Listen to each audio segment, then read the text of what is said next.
All right, so today is Friday, February 18th, 2022.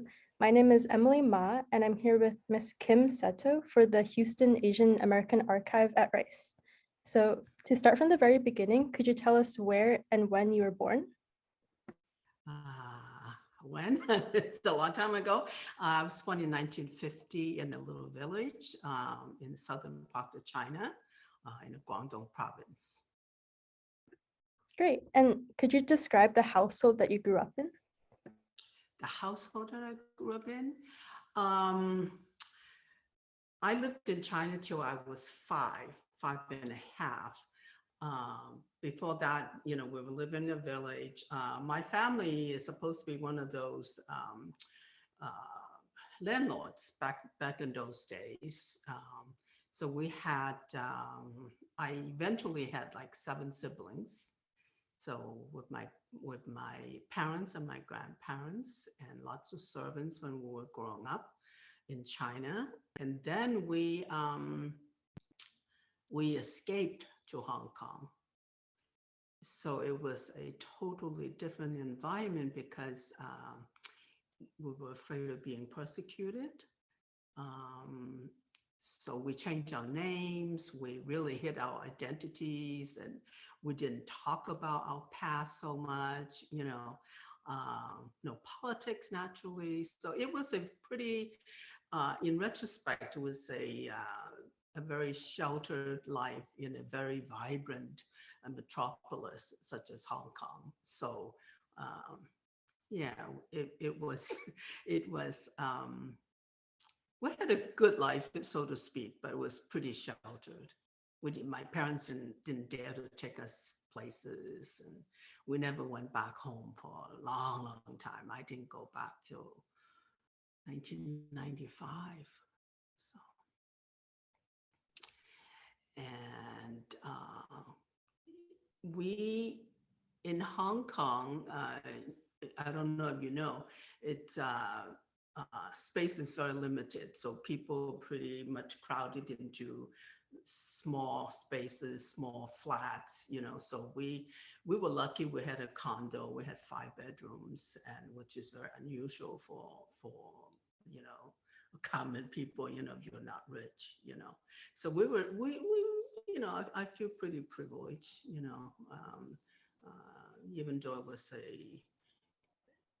at the time, we didn't feel like it was a sheltered life. We thought that was it. We were being able to send to private school and those. And but once we came to this country, I was 16 and a half when I moved to Boston. And it was a very, very tough adjustment as a teenager. Didn't speak hardly any English. We did learn English in school, but it's not, it's book learning, so you don't really have conversation. You think you understand English, but you really don't. So most people, we write better, read better than we can speak. But it was a pretty tough beginning. I grew up from a very traditional family. So since I was 16, 17, my father in particular wanted to just marry me off to someone by arrangement. That's how my 2 older sisters were married off. So I don't know if you know about those like picture brides back in those days before the internet, where some Chinese gentlemen that have migrated to the US or to Canada, and they would go back to Hong Kong and pick out a bride and then bring them back. So that's how my older sister was married off at 18, and then my second oldest sister was married off at 17. So when I came here, I was 16 and a half, almost 17. So my father said, "Oh, it's time to marry you off," But it was a very uh, tough situation because I was not allowed to go to school. So I went and worked in a garment factory with my mother. So that was in July of 1967 in Boston, Chinatown. And because we couldn't find any other job, you know. And so when my father wanted me to be married off, being a dutiful daughter, I had agreed. But the whole time when I was working with my mother, um, several incidents happened that sort of really changed my life, basically, because neither one of us speak any English, and I knew English a little bit. So my mom loves to go shopping. I remember going shopping with my mother. Back in those days, we had like what we call five and dimes. Woolworths, they had lunch counters. Um, so those are way before your time. You probably don't even know about them. But one time my mom got hungry after shopping. This is like 6 or 7 o'clock at night. And she said, Kim, can we get something to eat at this lunch counter? Now, they were selling hot dogs. I have never had a hot dog. I didn't know what they were called. I just saw there was some meat. Then I saw people putting in like mustards and relish and those kind of things on it. I didn't know what they were. I was so embarrassed. I told my mother, I don't know how to order. So I remember getting on sorry, just get emotional. That's okay. Let me know if you want me to pause the recording or anything. So anyway, we got on the subway, the trolley to go home. And I remember crying the whole time. I said to my mother, I have to learn English. Send me to school. Please let me go to school. And my mom said, your dad wouldn't let you. So very fortunate. Come like October, November, it was slowed down. There was no work. So I was stuck at home and no pay. So one Sunday, my father suddenly said to me, all right, you want to go to school? Go, rather than just sitting at home doing nothing. So it was a Sunday. It was Thanksgiving, which, you know, we didn't know about Thanksgiving back then either. So my little sister and I took the trolley up to this high school that I was supposed to go to, you know, that was zoned to. And I still remember looking at the school on a Sunday, there was nobody. Do you remember Jamaica Plain? Do you know that area in Boston? I think I've heard of it. Yeah, I don't think I've ever been there. I eventually went to Jamaica Plain High School.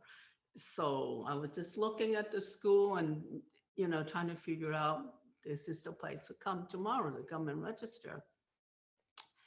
How come this little lady, she was like really tiny, and she was across the street in a big house sweeping leaves, fallen leaves in her yard. And my sister and I went over and talked to her and asked her whether, you know, that was a good school to go to, you know, simple things. So she told us to come back the next day to register. And so I went, and the next day, and of course I couldn't carry on a conversation with the school. So they told me you have to go to what we call Buffalo School, which is really ESL classes. And so just as I was getting up to leave, they got a call, and then they told me I can stay. I was like, wow. Then they said, after school, you go across the street to see that lady. Little did we know, she was the wife of the first principal of that school. So she was like really impressed that I wanted to learn, that I wanted to know about the school. So she really changed my life just because I asked her. And then eventually, she really supported me. I would go over and, you know, um, just talk to her, get advice from her, and so going to school at that time was like really difficult. Didn't understand a word, so I used to bring my notebook and go up to the teacher after each class and say, "Can you tell me what homework I'm supposed to do, what page?" And then I go home, I do them, sort of like really translating everything. So it takes a lot, Um, uh, Not only was I sort of straddling two cultures as a teenager, um, not knowing the language, not knowing really what the whole general environment was so. To me, uh, I still remember we've never met Blacks before. So we were in when we first moved here was in a part of Boston called Roxbury, basically all Blacks. And we were just stunned, how they were being treated. So I think that was the first time that I've noticed discrimination, because in Hong Kong or in China is a pretty homogeneous society. Everybody looks like us, everybody speaks the same language. So there was no overt racial discrimination that we had ever observed. So I think seeing how they were being treated and how we were really struggling, and knowing that they probably would be struggling just like us, because people don't treat them the same way. I think that's how it really started my um, sort of advocacy later on in terms of civil rights, human rights, and working with people in social services and all that.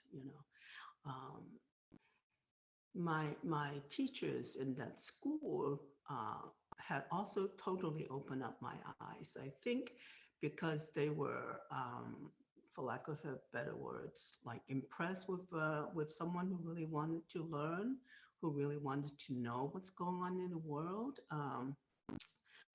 I remember being exposed to fine arts because my history teacher, Mr. Landrigan, one day he took me to the Isabel Gardner Museum, right behind the Boston Museum of Fine Arts. So, and they had chamber music playing at the time. So it was my first exposure to art of any kind.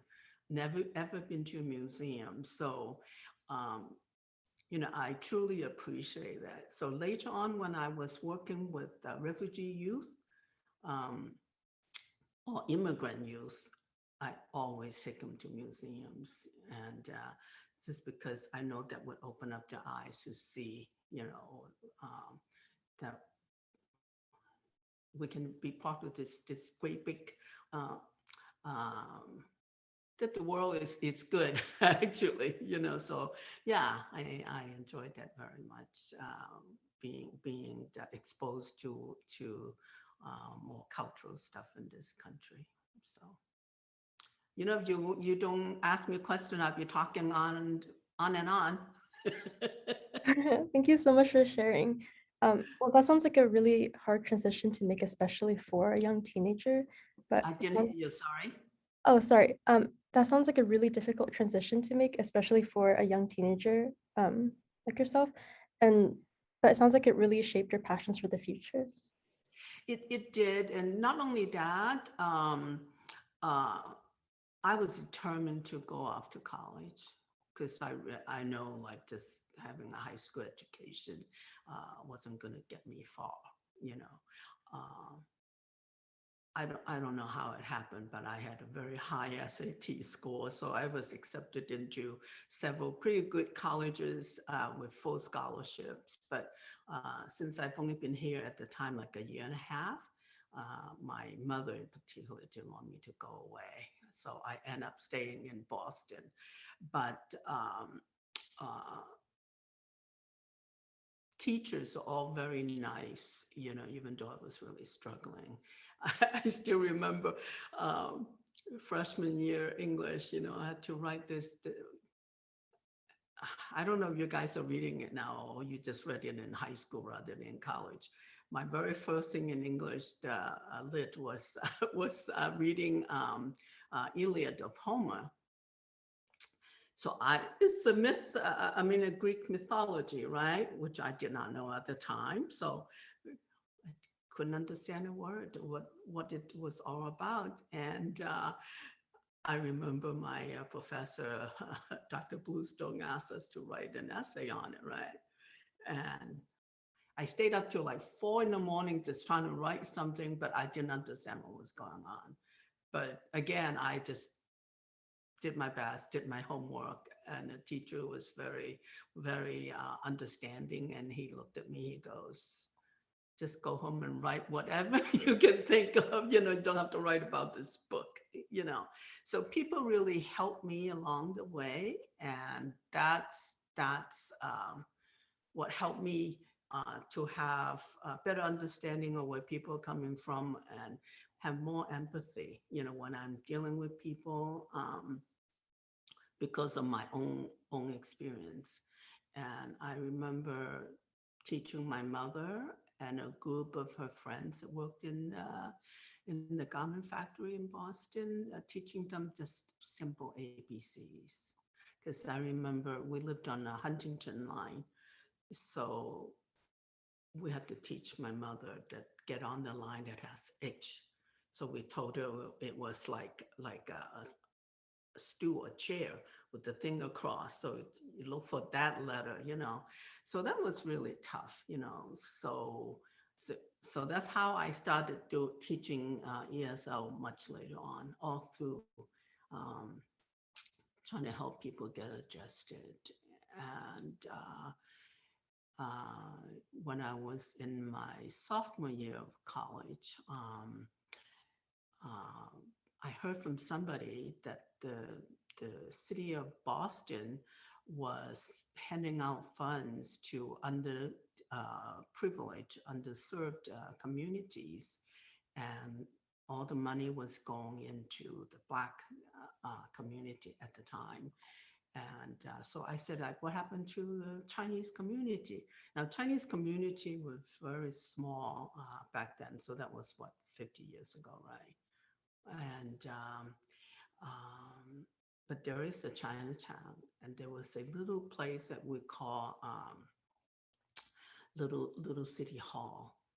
And Caroline Chang, who's a lawyer, one of the first lawyers in Boston, she was like sort of like the mayor, So these are like unofficial kind of places, but that's where we gather. And anyway, I went and argued with the city that they need to give some money to the Chinatown youth. So that's really the first time I had to deal with someone outside of Chinatown. Even Chinatown, I've never dealt with people in that community, and also with the city. So it really opened up my eyes. And that's how I really started all the nonprofit work. Basically, all my life been just working in the nonprofit sector. And having to deal with, back in those days, we had what we call online association. So it's the Merchants Benevolent Association. Back in those days were the triads. People come and have the Chinese merchants. They have to give them money, protections, and all that. But technically, they're the Merchants Association, and they own buildings and all that. So I was able to negotiate with those elderly men to get space to start I called it Youth Tutoring Youth Center, so YTY. And so I hired, using those money from the city, I hired a group of American-born Chinese high school students and then have them tutor um, new immigrants that are in like grammar school, you know. Um, and then I hire Chinese college students to supervise the whole program. And I also had students going, working in different hospitals and even working in Chinatown itself. So it was a real good time and fun time, and that things are being developed, and you just get so involved, and seeing how all the high school kids and the college kids were just so enthusiastic because we all find something that I feel very useful, that I was helping out people, that I know I would have loved that if had I gotten that kind of help, when I first came to Boston. So um, it was good. It was very good, you know. Um, yeah, haven't thought about all this stuff for so long. That's really So um, actually, that's when I met my ex-husband, and then we moved right after college. We got married and moved to New York City, where he was going to medical school at Columbia. So that was my first job, as you might have read in my little thing. That's working in Chinatown at the Chinatown Planning Council. By the way, that little tutorial center that I started, still there. You know, I was very impressed. People carry on, And so the Chinatown Planning Council is one of the very first social service agency for Chinese in Chinatown area. So, I was very happy to continue my work, Still remember that very first job was very exciting because I was working in the housing area, and there were slumlords. Uh, um, it's like really horrible situation where we go and visit a Chinese family that were living in Chinatown. Holes in the walls, rats running rampant, the place is just like, it's gonna fall down, so dilapidated, and yet, they charge them a lot of money and all that. So I remember organizing tenant strikes. First time going out, having picket signs, have the elderly holding signs and just marching around Chinatown. It got on local televisions because not too many Chinese people would do those kind of stuff, and it was good. It's good work. I enjoyed it tremendously. So I was just a little bit older than you then, right out of college. So that was a lot of fun, and then I got recruited into the Chinatown Health Clinic to do health education. And that's how I really started this whole journey and working in health area as well as social services. So Chinatown Health Clinic at the time was, again, the very first health clinic, all volunteers at the time, that we have to go out and recruit not only just doctors and nurses, but patients as well, because they didn't know that we would be able to do those kind of stuff for them. Lots of the elderly in particular don't believe in doctors, Western doctors. So they get very sick and they don't get care. Um, I had a great aunt that lived in New York Chinatown at the time. She was in her 80s, and she had diabetes where her her whole foot, one, her left foot was totally gangrene, and she didn't seek care. She could have lost her whole foot, but things like that. So that's why at the time I was doing health education was really just going out and telling people, one about the services that are available, and how they can access those care. So that whole theme carried with me basically all through.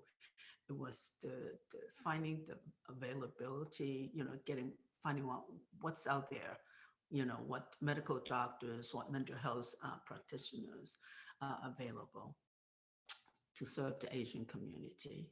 At the time was the Chinese community, and how they can access it and how they can utilize those services. So always with those three things in mind, I was able to just carry on programs that me and other people would,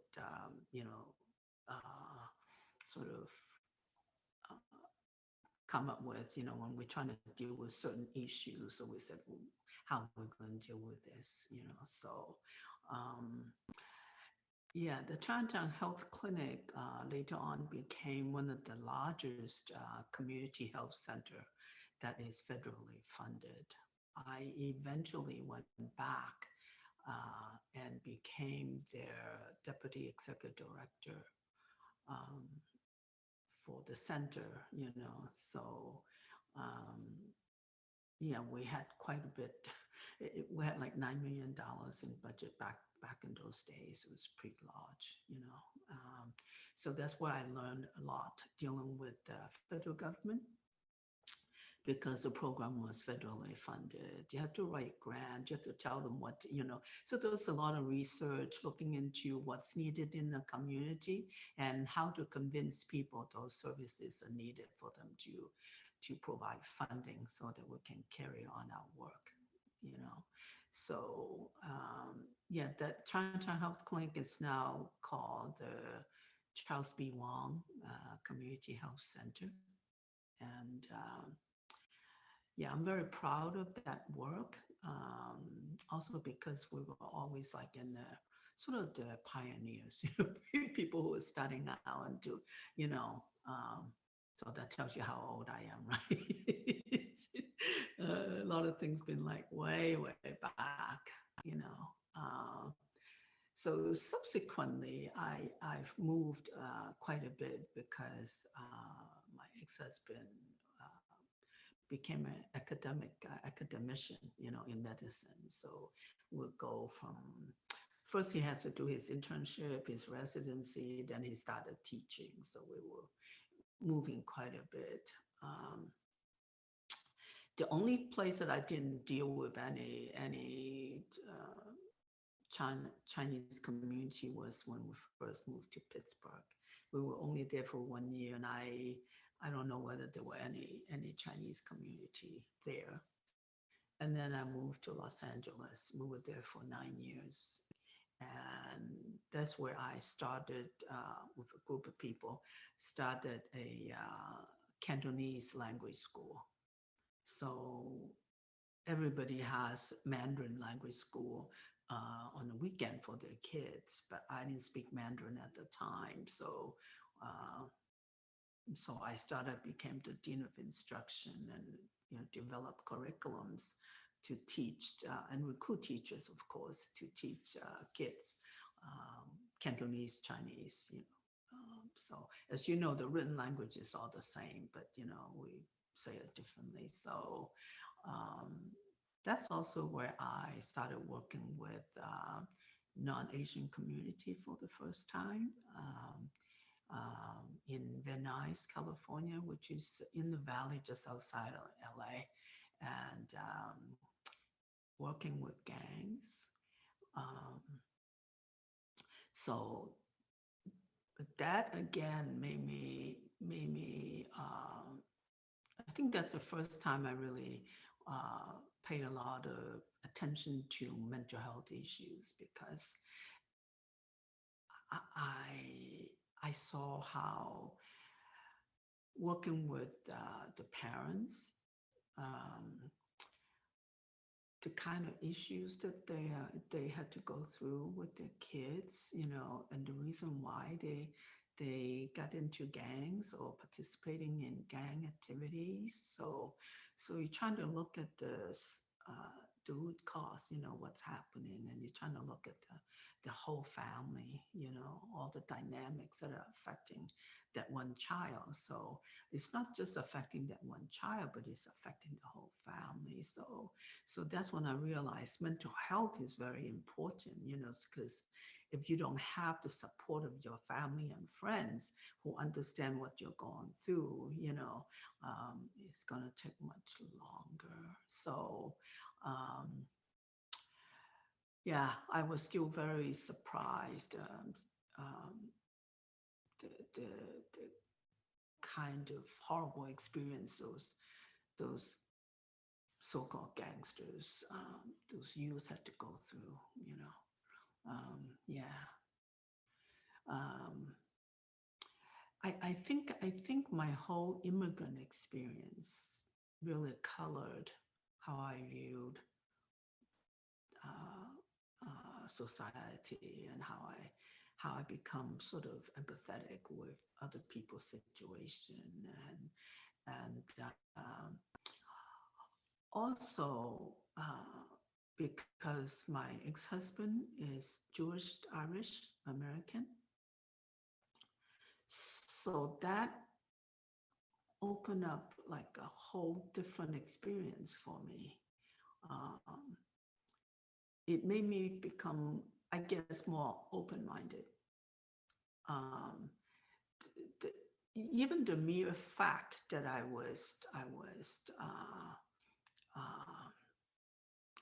dared to date a non-Asian, non-Chinese back in those days, and I got, my family was totally objected to it because when I married him, I've only been here like 4 years, so didn't even speak a whole lot of English, not fluent at all. And so there was a lot of stigma, even just marrying outside of your own race, but I also get to see a whole different side of the world, a whole different culture, not just me and my little Chinese mindset, so we because of him,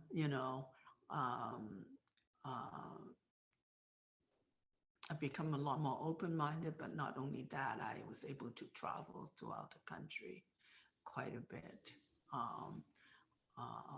Then we moved to like Cleveland, Ohio, where he taught at the Case Western Reserve. So there I participated in, but then we had 2 kids, so, I couldn't work full time, even though I wanted to. So I did I participated, took my kids to the Chinese language school on the weekend. And also, are you familiar with OCA? I'm not sure what that is. OCA is the national civil rights organization. So you need to look into it. We have a chapter here. So back then in Cleveland, we had a Chinese community association, but it later morphed into this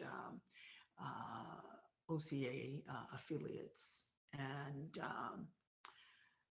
so everywhere I've gone, I've trying to be and trying to engage in community activities, community affairs, and then I moved here. I moved here in 1988, and sorry, it's my phone. Um, uh, took me a little while to really get involved with the Chinese community. My kids were having some issues dealing with transition um, into different schools and a whole different environment. And they also immediately encounter a lot of um, racial discrimination kind of issues that I was trying to help them with. And so I did a lot of volunteer work in the non-Asian community, non-Chinese community. Volunteered at school, did a lot of stuff with both my kids' schools in grammar school and junior high. And so I taught, as a volunteer work, I taught ESL to a group of Vietnamese immigrants. What do they call those? Eurasian, the Vietnamese, that particular group. This is through the YMCA International Services. And this particular group of Vietnamese, they were young, they were in the late teens or early 20s. Their fathers were all servicemen from America that was stationed in Vietnam. And they're either Black or white Americans that married Vietnamese women. So this group of people were not accepted by either society. You know, in Vietnam, they were like, you're not Vietnamese, you know, and here, like, they don't speak English and they look different also. So they're not accepted even in the Vietnamese community. And so there was a lot of also not just teaching them English, but teaching them about how to be part of the community, you know. And then I don't know how that happened. I was offered a job because of my volunteer work. I was offered a job as the director for the Institute of Chinese Culture. It was basically, it still is a Chinese language school. It was the oldest Chinese language school in the city of Houston. In fact, they were affiliated with Rice University for the longest time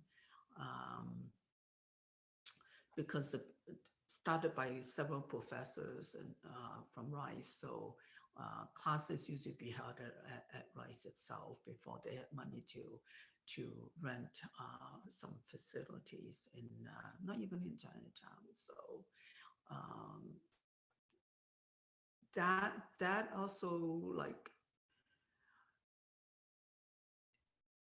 made me realize the Chinese parents that send their kids to the Chinese language school, they were not, they're not very well assimilated or even want to assimilate.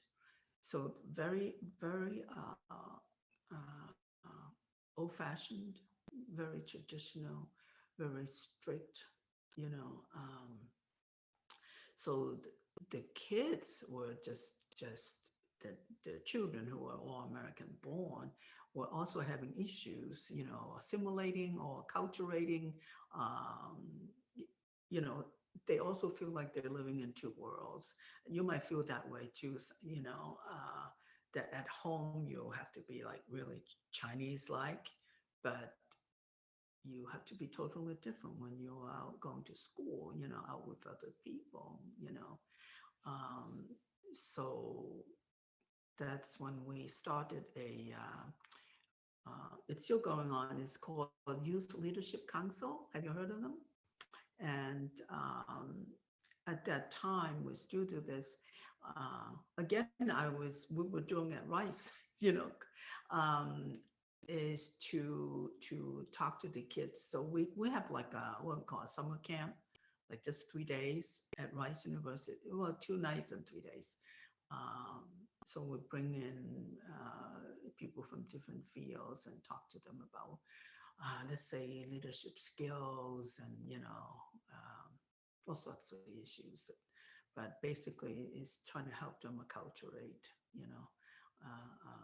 be successful in both worlds. You don't have to be just Chinese, or you don't have to be just Chinese American, you know. So that's just started all my involvement with the community. So, and also I did it when I was at the Institute of Chinese Culture. I taught ESL to a large group of Chinese seniors. So there's a Chinese Seniors Association. They still have it.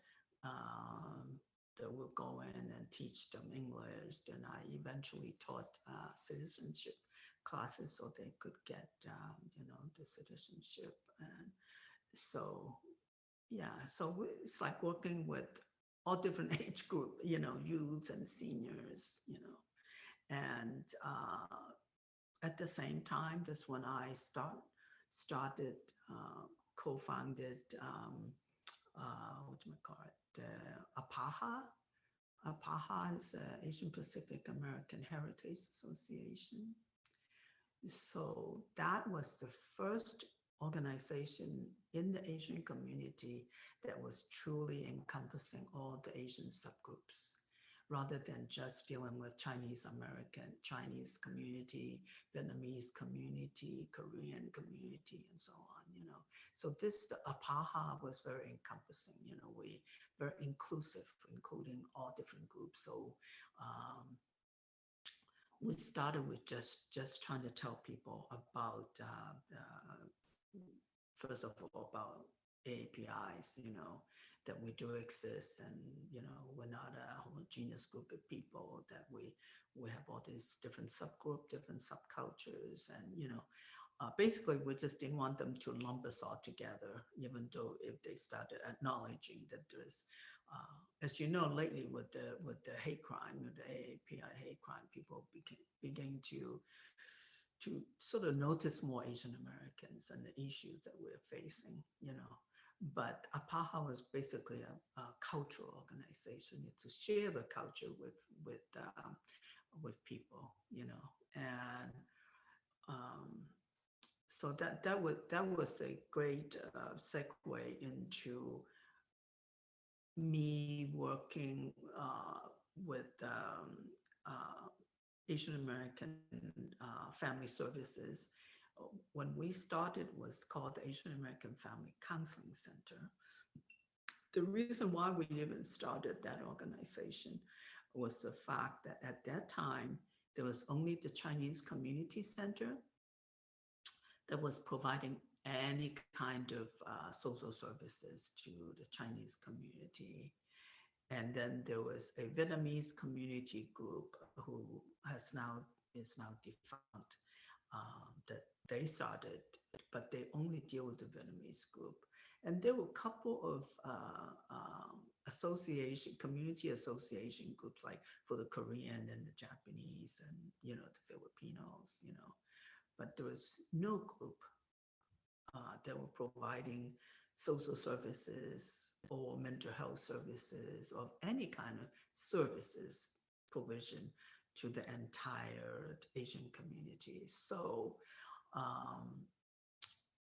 we happen to be a group of social workers, social service people, community-oriented people. We know medical healthcare was a major issue for the Asian community in terms of accessing services because of the language. But we were not able to do a medical clinic, so to speak. So we started to concentrate on the mental health services. So that was a very tough going. We started that in 1994. It took us a long time, 2-3 years before before we were able to get some funding. And there's only one foundation that is geared towards mental health needs. It's the Hog Foundation for Mental Health. So we at that time did not know whether there was even practitioners, therapists or psychiatrists or psychologists who can speak different Asian languages who would provide services.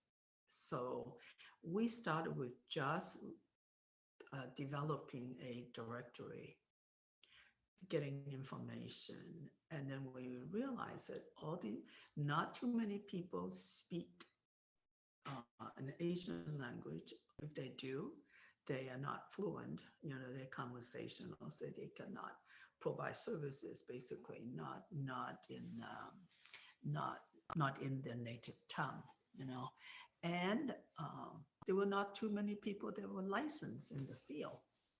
So we work with the UH School of Social Work, College of Social Work, and also their psychology department later on in terms of recruiting students from even Hong Kong, China, different Asian community to go into that field to begin with.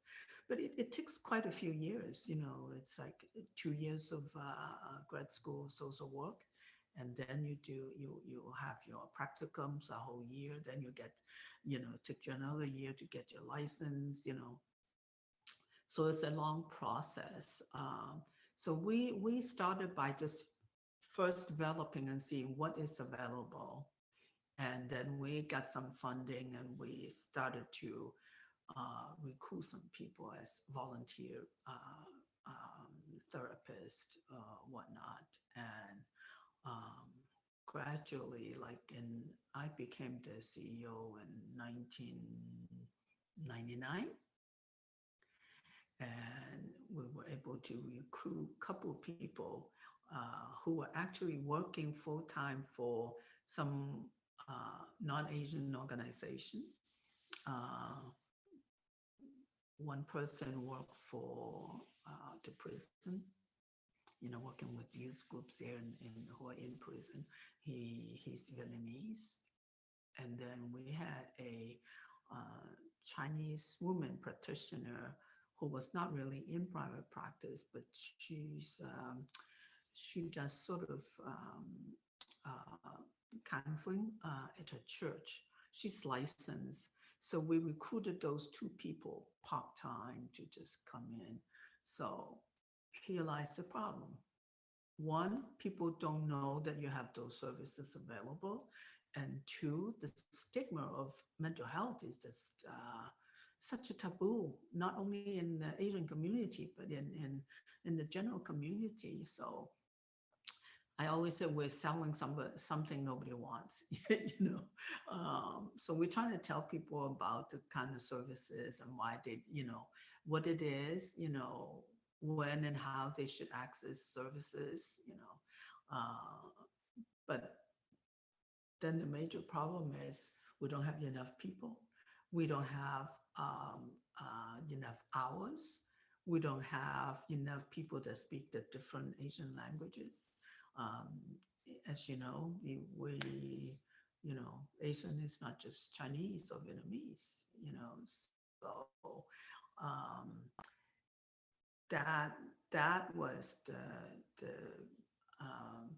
that was the major impetus for us to start AAFS, is to try to help the Asian community in terms of the mental health issues.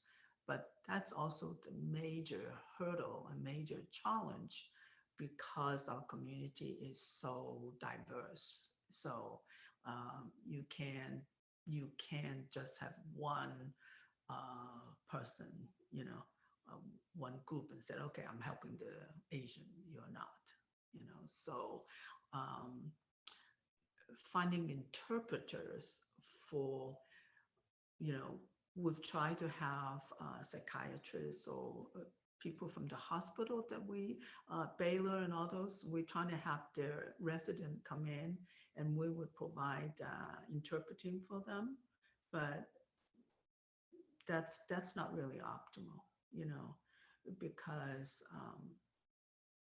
mental health is basically like talk therapy. You know, you have to be able to share what's in your heart, not, you know, be able to empathize and not just hearing it from, you know, a third person, you know.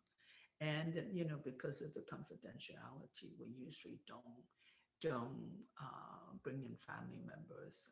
Actually, we don't even tell family members that they're, you know, taking accepting care at our facility. You know, so it's a major struggle in terms of provision. You know, um, and then of course people don't have money to pay, or they don't want to pay because they said, "Oh, you just just talking to me. Why should I pay you for talking to me?" Um, then when we had psychiatrists working there, then people just they don't want to talk about what was in the heart, you know, what the root problem was. They just wanted to, now some people do need medication, you know, but they just come in and they just want medicine. They feel better to tell people that it's going to a doctor, you know. Um, so when our agency was called the Asian American Family Counseling Center, that was you know, another hurdle. So because people say I don't need counseling, you know, so we changed our name to Family Services, Asian American Family Services, and we provided social services, social work staff, help people apply for Medicaid and other services. And we had youth program, working with refugee youth, you know, different school districts, and working with seniors, you know, all sorts of social services, trying to link them up. Um, you know, we did major conferences. These are where you get academic credits, you know, for the CEUs for coming to. So we had basically like non-Asian practitioners, psychiatrists, psychologists, and social work, and LPCs for them to come in and learn about the Asian culture so that they could better help their clients if they happen to have clients that are Asian American. So it's something that's very, very much needed. Now that Asian American Family Services is no longer in operation, it's really sad because people say, where do we find services? You know, there are some very few Asians in private practice, but then they have to charge you a regular fee. Unlike at AAFS, it's either free or it's like $25, you know. I understand that Hope Clinic now have some mental health services, although that's not, of course, it's not the primary focus, you know. But there's some place that they can ask for help. Maybe get referrals. I still get referrals. People still call me and ask me for referrals, you know, because back before I retired, we had staff that spoke like 16 different Asian languages, including like Burmese and you know, Nepalese, and these are like, we really had to how shall I say, nurture those practitioners while they were in school to tell them how important it is for them to come and serve their own community. The rate limiting step is that those students, when they finish school, they really need a job that pays them, you know. So it's tough because we were a small nonprofit, so our pay was not great to begin with. You know, we tried really hard for it to be comparable with other non-Asian organizations, clinics, but yeah, eventually, I think that money is a major factor for the practitioners. Now we do have some who are like in the 40s, 50s. They're well established in their own practice, so they're able to come and they volunteer. They say, I don't need to pay. I just want to help out. You know, for those who can speak an Asian language. So yeah, mental health is it's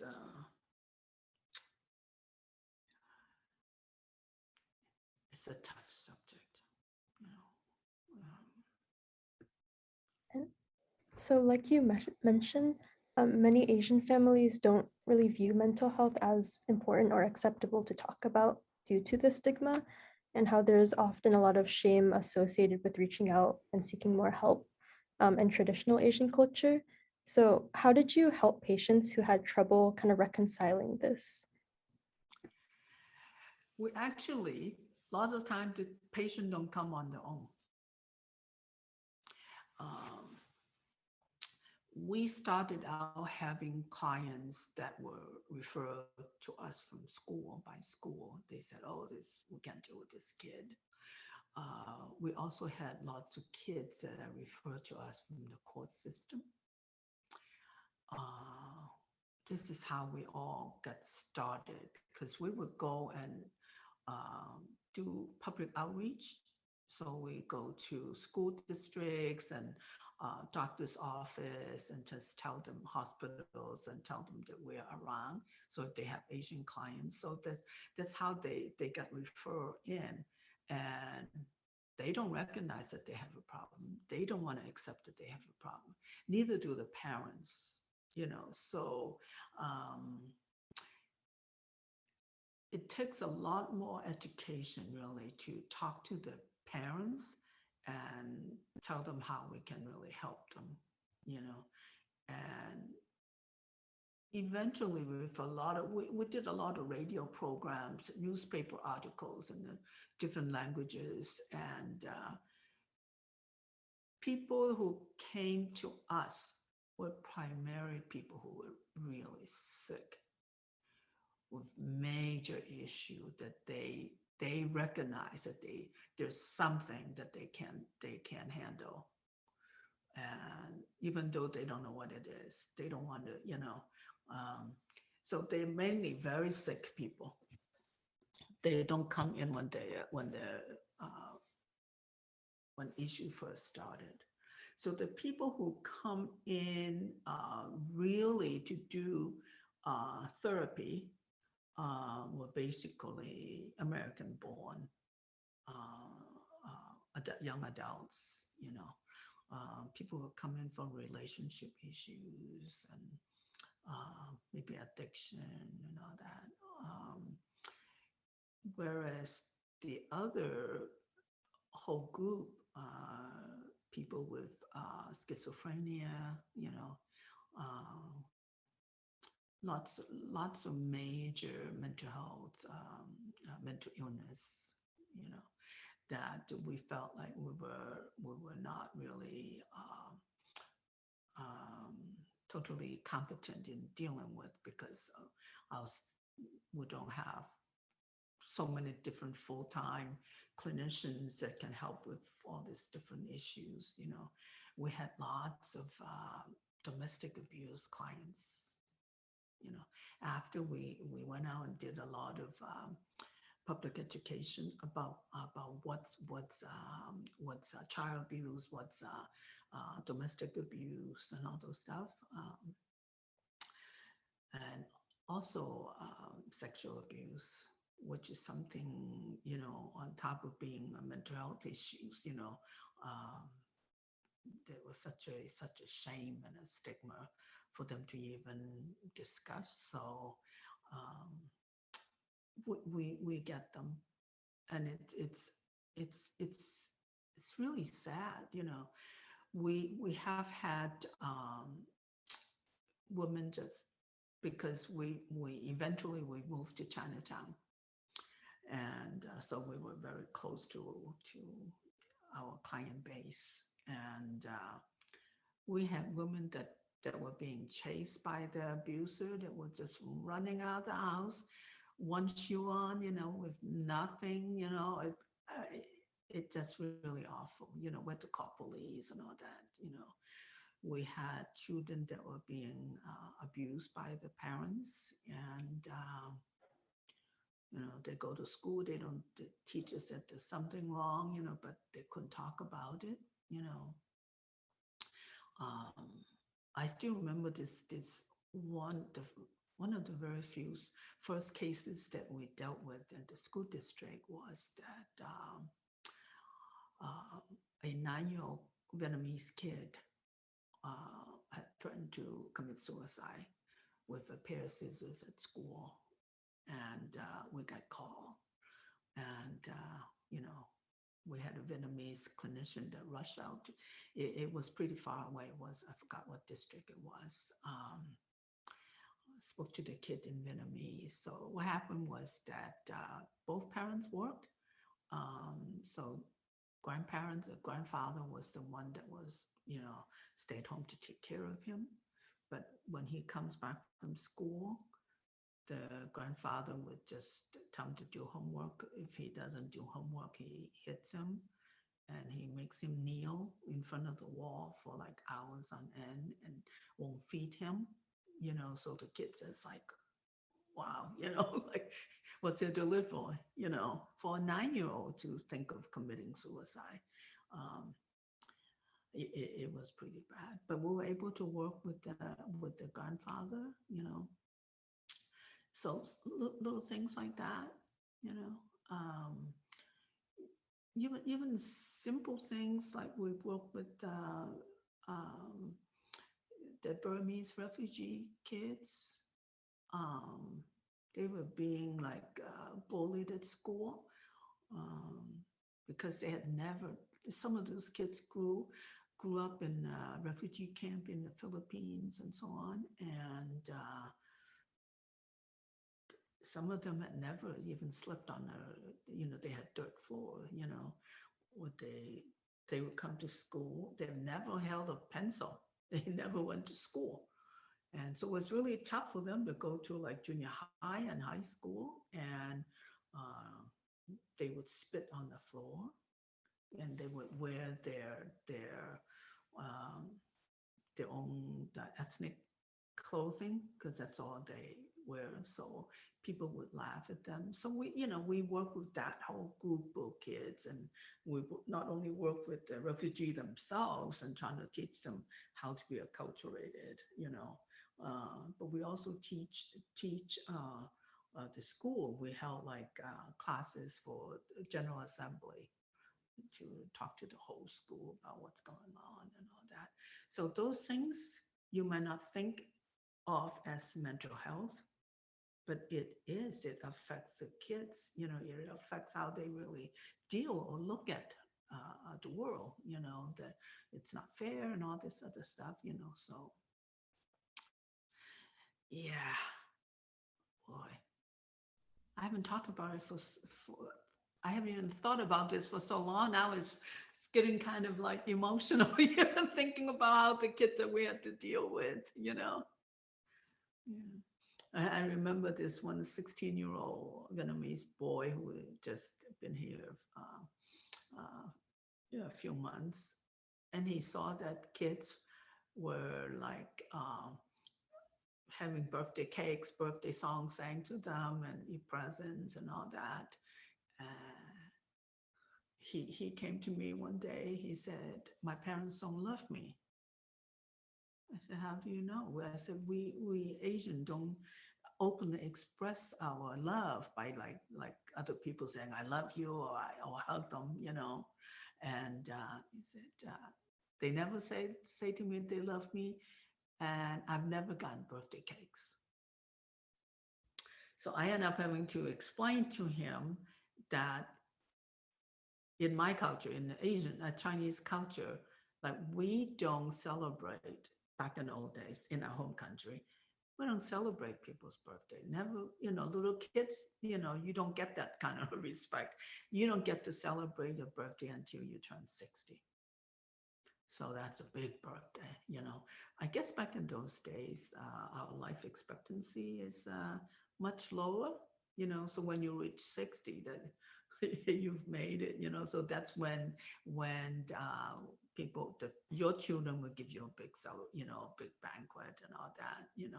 So for him to even think, just because he sees other people having their parents tell them, I love you, hug them, and give them birthday cake, birthday presents, and all that, little things, just affect them, so. Anything else you want to ask me? Since the closing of AAFS, do you know if there's been another organization that has assumed the same or similar services provided? I know you mentioned Hope Clinic, but I guess that's not as like comprehensively mental health. No, unfortunately, I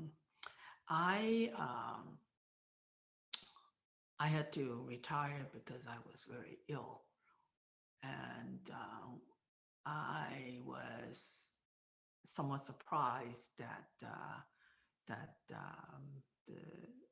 the interim CEO closed it down.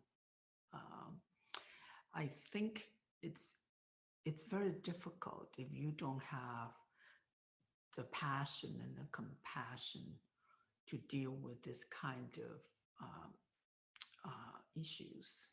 It's still a stigma for people to talk about.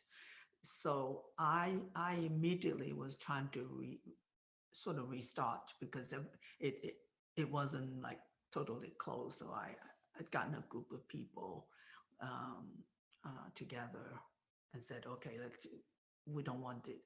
We put in like 20 years of our lives, my life anyway, into doing this, and it's a much needed service. It's not like hey, it's a cultural organization. It can be here. It doesn't need to be here, but this is such a need in the community. So we were trying really quickly, trying to resurrect it, but we were all pretty old. We were all in our early 60s. I was in my early 60s, and other people were approaching 70. They all have full-time jobs. They didn't have the energy to do it. So they had asked, they said, Kim, you need to be the person who's doing it. I said, I am so sick. I was not able to even walk. So I said, maybe six months, so yeah, it's really sad for me, because we were highly recognized by the non-Asian mental health community. I work with all the different hospitals, work with the city, and I sat on certain, started some major mental health group. We work with the Mental Health America. So all those things are sort of lost. So if you don't have the continuity, I think it's hard, because it's not like a medical thing, that people can understand. They can see, oh yeah, you're hurting here, you cut your finger, we can fix it, those kind of stuff. So no, I am very sad, and I'm actually,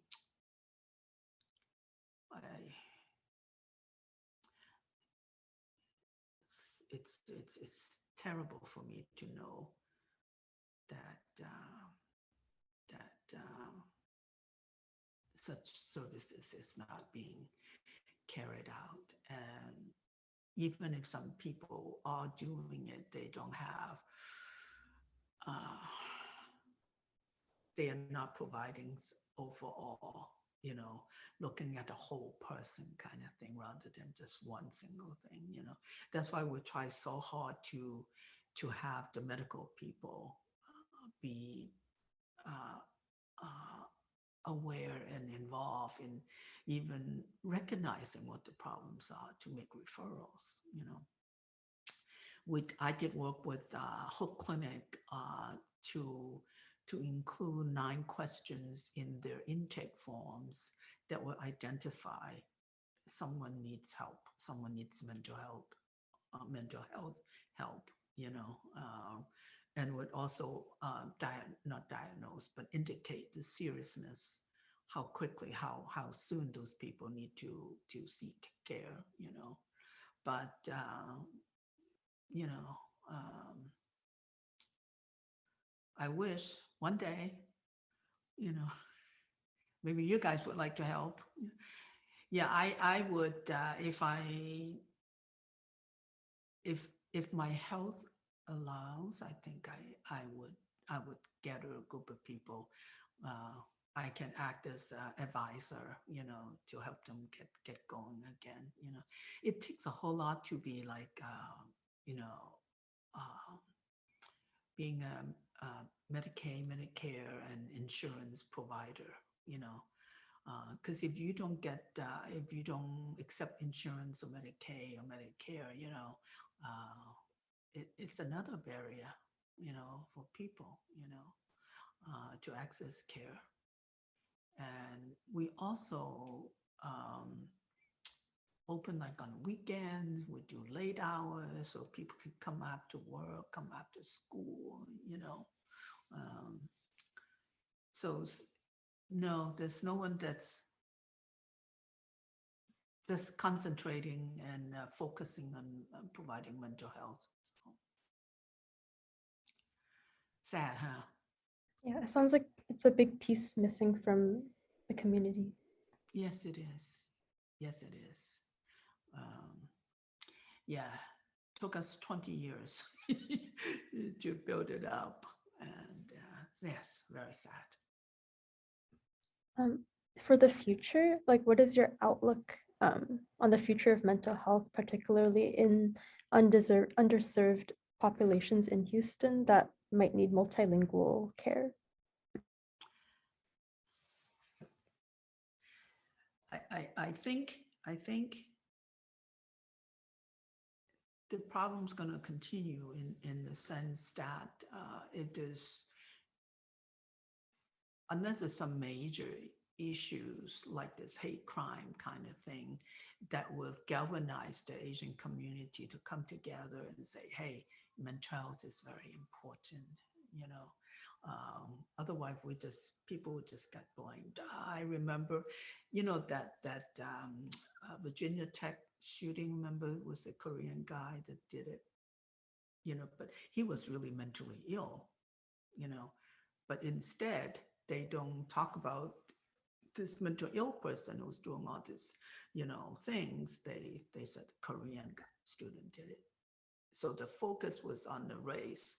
It wasn't on the illness that this person have, So that was like a group of us, we got on the internet back then, and just we wrote op-eds and editorial stuff to tell people, no, this person, yes, it's not forgivable that he did all this stuff, but he indeed had a history of mental illness. So unless something like that happened, and then people are galvanized to open up and talk about the subject and deal with it some more, work really focus on providing better education and better services, I think it's going to be here.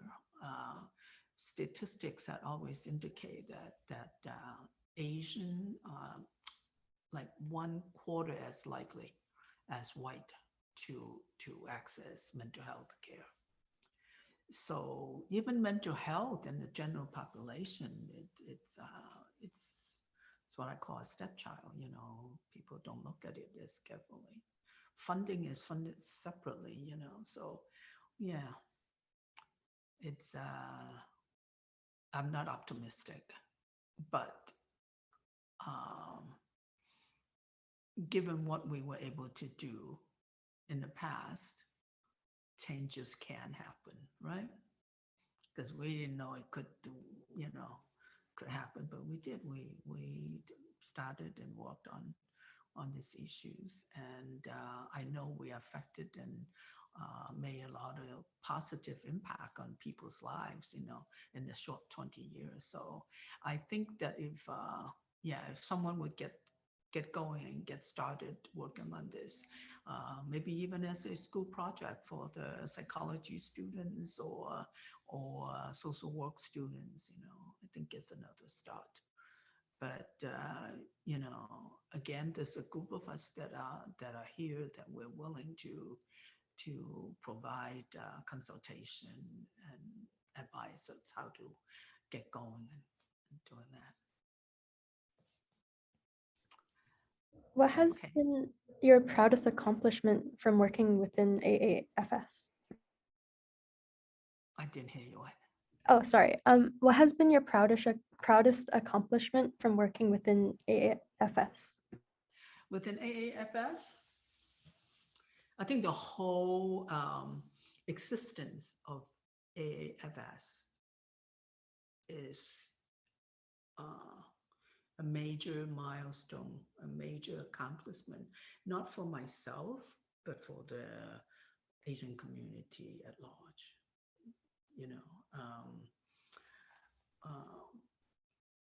It takes a village, right? It's not just me who did this, but lots of people put forth the idea, we put forth a lot of effort in helping to bring AAFS to life.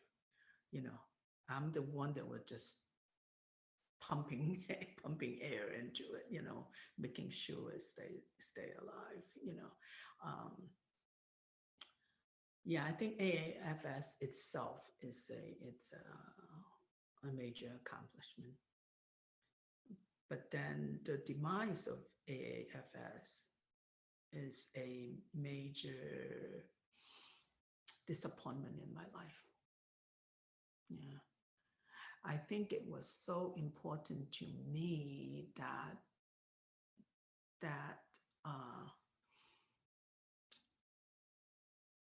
it has become one of my major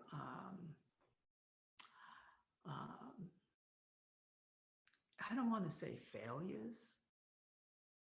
I don't think I really failed at it per se, because I know that a lot of good had come out of it, but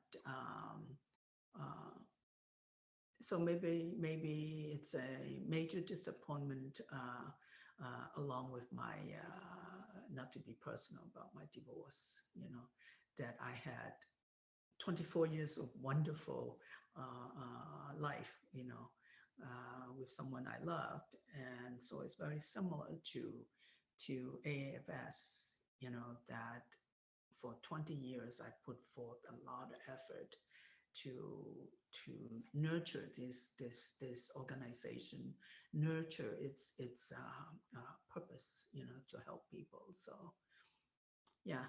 So why I'm disappointed, I'm very proud of it, Yeah.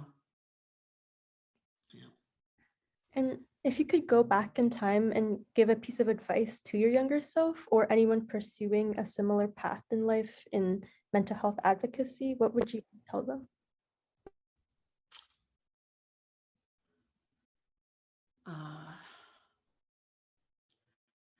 Piece of advice about mental health advocacy.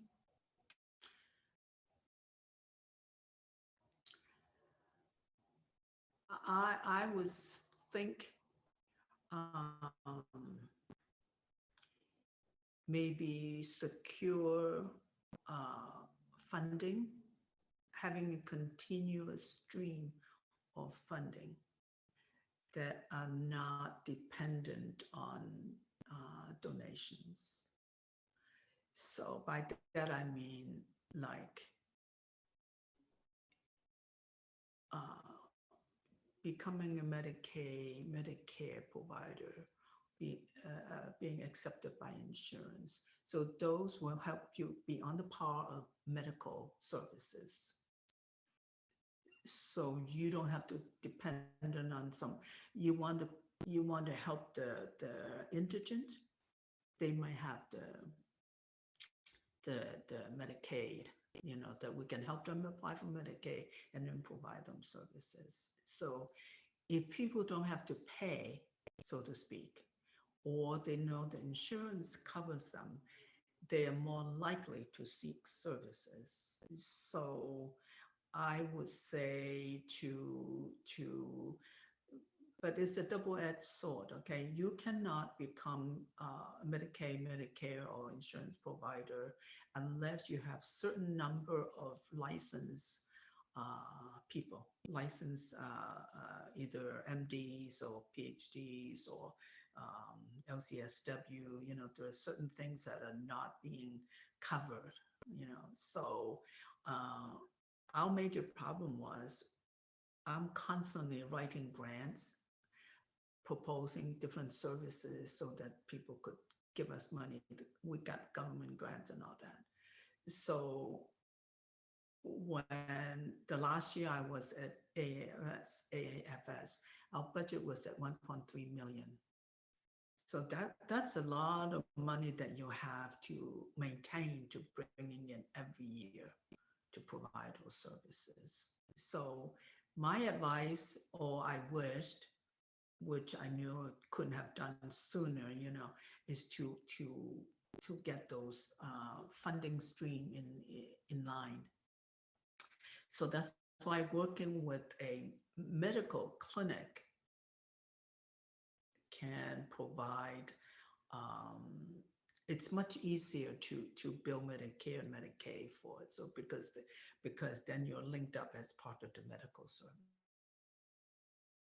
just as a mental health service. So yeah, to get governmental funding streams rather than just individual donations. Yeah, I think that's really great and also very practical advice. Thank you for sharing.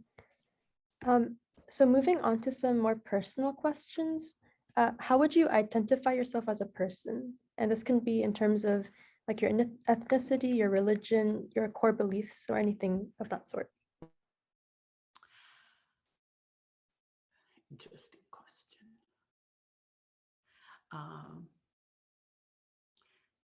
I think primarily would be American,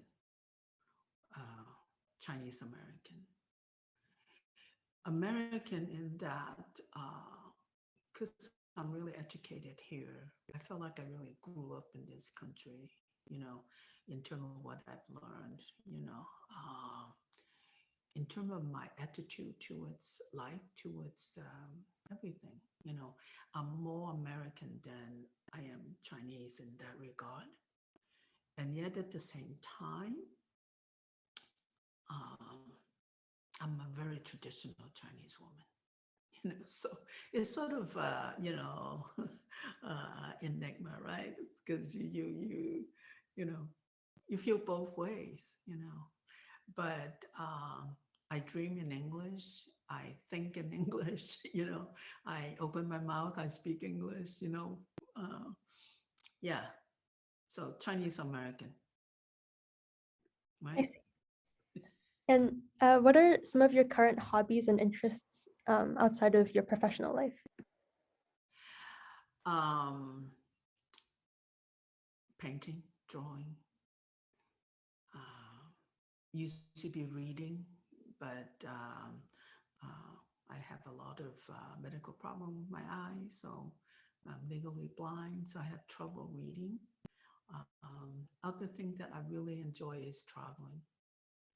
So because you really open up your eyes, seeing other people's culture, yeah.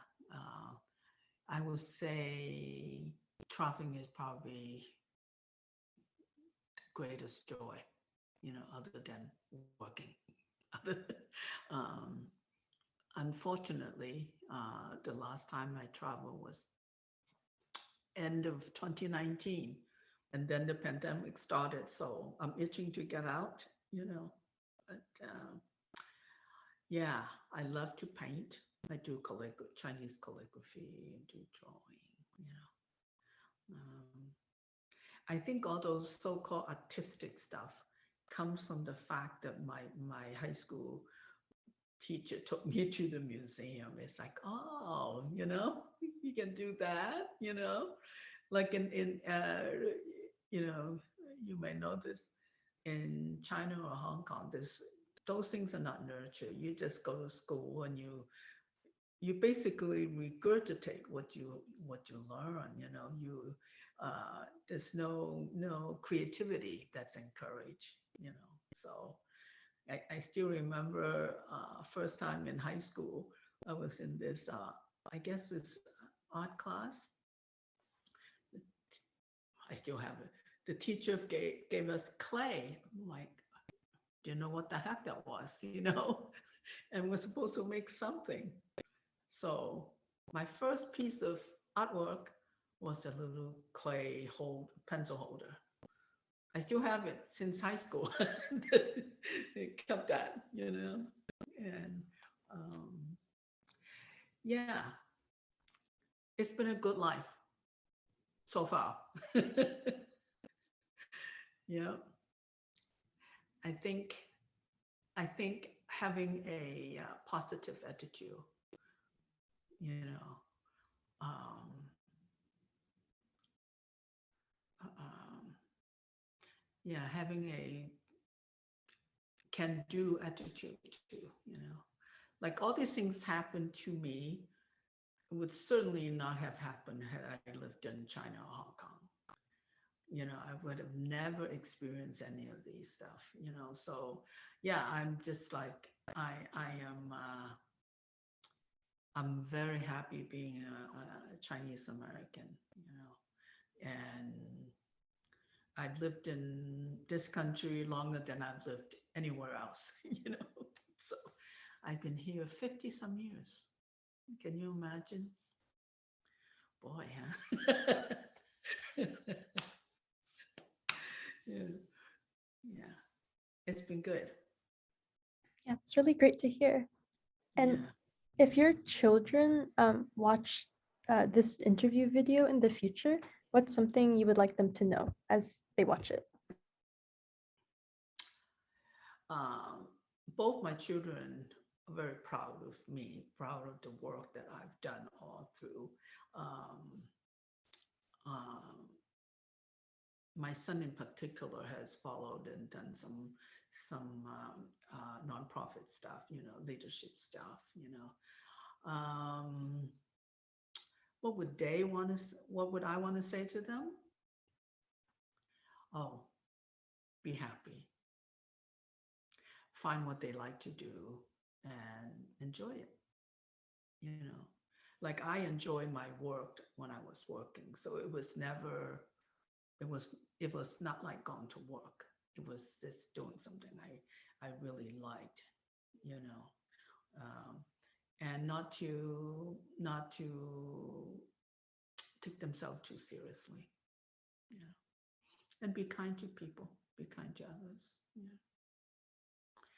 Yeah, they're good kids. Yeah, they are both lawyers. Um, I sort of encouraged them or discouraged them to go into nonprofit work because I understand why some people don't want to go into it, because if you have to raise a family, you know, doing nonprofit work, it's not going to help you, you know. So I was really lucky in that because my ex-husband was a professional person who, you know, bring in enough money that I don't have to work. So I was able to develop a lot of interests, a lot of things, you know.